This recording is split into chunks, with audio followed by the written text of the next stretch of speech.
Hello everyone, so today I'll be teaching you how to pour an implant impression. Okay, so this is a open tray impression which is taken using a impression coping. Okay, pickup type open tray impression coping. Okay, and as you can see I have attached the analog as well, and I have screwed it and tightened it up with the help of hex. Okay, so make sure that it is tightly seated or like tightly screwed to the impression coping. Okay, with the help of an hex.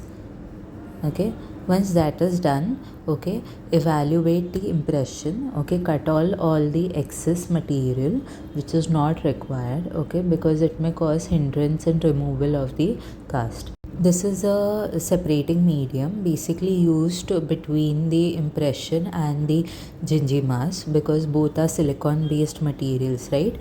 Okay, so yeah, and this is a silicone based Gingifast. Okay, I have used Zermac. You can use any other company. Okay, Coldine or 3M or Prevest or anything.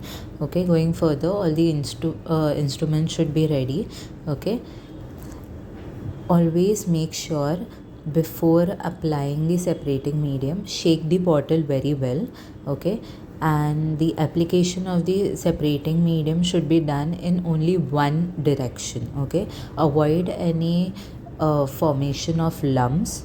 Okay, and after the application of the separating medium throughout, wait for minimum 2 minutes. Okay, let it dry, and then we'll go ahead with the application of the Gingifast.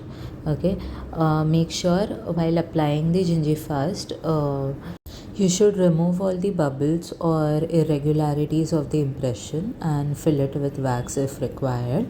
Okay, once it is done, okay, then check the collar height. Okay, so the Gingimask should always be between the implant platform and your abutment. Okay, so basically from the implant platform, that is the analog ka platform, to the impression. Okay, only that much area should be filled with Gingimask, and the rest should be cleaned away. Okay, so while application, please make it quick and in one flow. Notice that my tip is always inside the material while I'm applying throughout. Okay, once it is applied, take a carver or a applicator tip or any instrument which is suitable to you, probe or anything, and remove all the excess from the adjacent teeth and even from above the implant platform, that is the analog platform is there. You have to remove all the excess material from it like this. Okay, thank you for watching. Do let me know if you want more such videos in the comment section below. Thank you.